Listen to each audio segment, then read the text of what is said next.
Welcome back to Headline Country from Athens, Georgia. I'm Stormy Warren. Well, Jason Aldean isn't the only artist capturing his live events. Eric Church did the same with his brand new album titled Caught in the Act, and that's just one of the headlines this week. Very nice.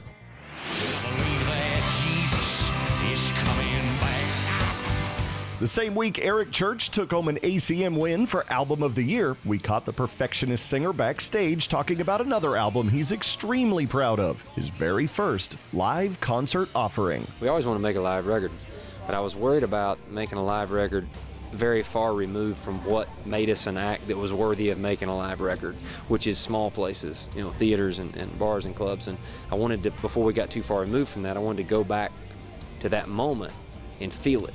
And that's what we did. I mean, we walked off an arena tour into a small theater in Chattanooga, Tennessee. No set list, no tricks, you know, nothing, no lights, so we just went out and played.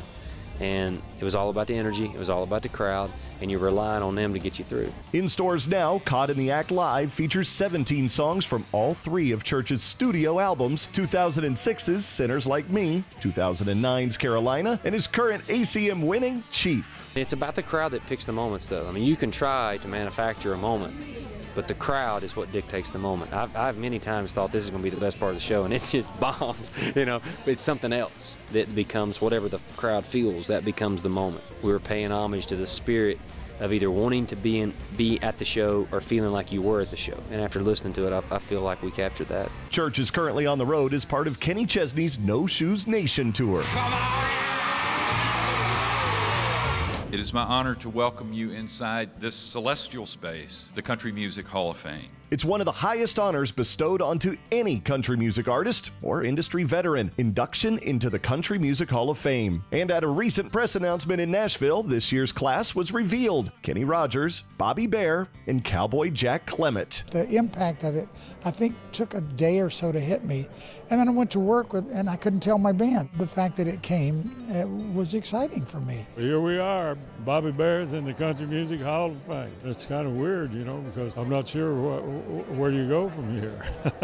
The three honorees will be inducted later this year at the annual medallion ceremony, where they'll join the other 118 Hall of Fame members.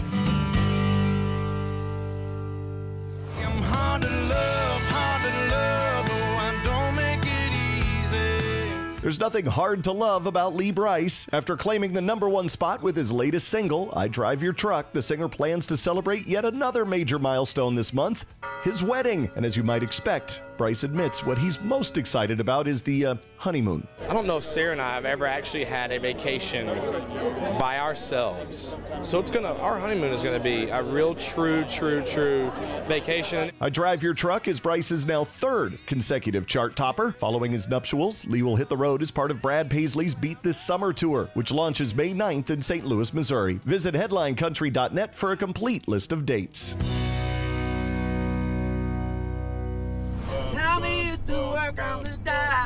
Keith Urban, Little Big Town, and Dustin Lynch won't kick off their first leg of their 2013 Light the Fuse tour for 3 more months. But already they've announced an extension. Originally slated to run July 18th through October 5th, Urban has just confirmed plans to add a second leg of the show lasting all the way through December 8th. It's gonna be a long, hot summer. We should be together with your feet up on the dance floor now. Along with his catalog of hits, the concerts will include some new music from Keith, expected to hit radio this spring. Visit headlinecountry.net for ticket information and an updated list of dates. Waiting on the sun to go down. And you go, go, go. Till we're a bando. Well, Keith Urban isn't the only big headliner with major tour news. For the summer, the guys of Rascal Flatts have let the cat out of the bag on their new string of shows titled Live and Loud. The 34-city run will launch May 31st in Jones Beach, New York, and feature special guests The Band Perry and 2012's The Voice winner Cassidy Pope, before wrapping October 4th in Lubbock, Texas. Since their debut in 2000, the trio has sold over 21 million albums, 25 million digital downloads, and delivered 14 #1 singles to the top of the charts. Their Change tour last year played to over 1 million fans, making Flatts the biggest-selling country group of the past decade.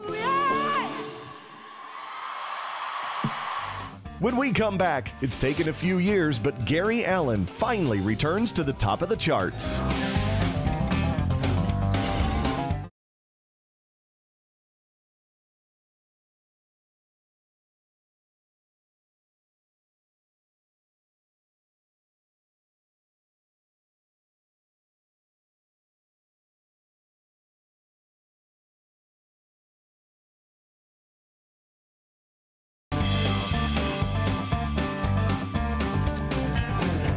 Well, finally today, while we continue our theme of career milestones, we take a look at Gary Allan, who after a long wait has finally returned to the top of the charts with his most recent hit, Every Storm Runs Out of Rain.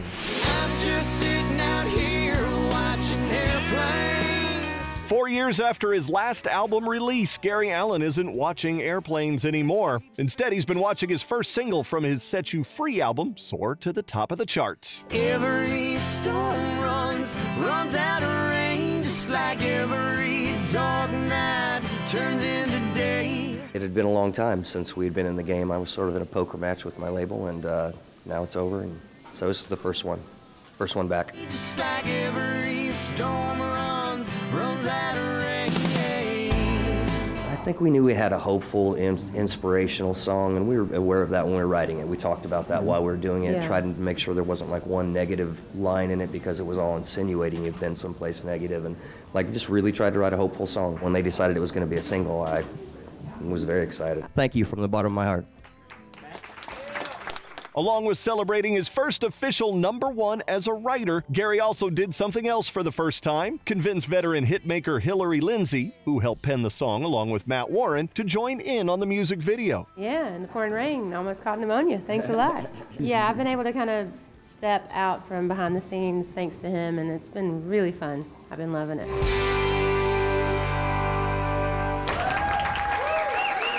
When it comes to celebrating, Gary wasn't alone on Music Row. Justin Moore had not one, but 2 reasons to throw a bash right in the heart of Nashville. We're here to party, man.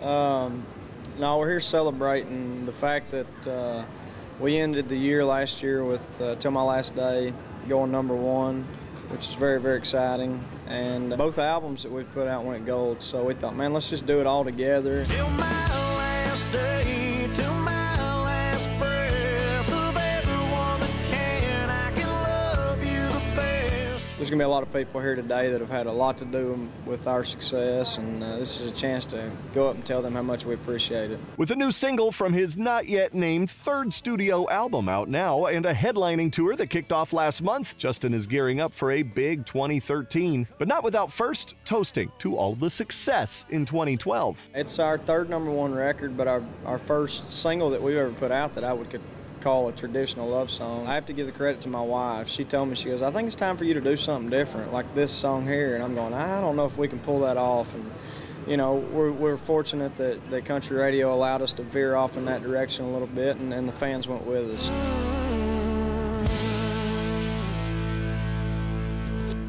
Well, that's it from beautiful Sanford Stadium, home of the Georgia Bulldogs, and Jason Aldean's historic first concert ever inside these stadium walls. I'm Stormy Warren. Take care, everybody.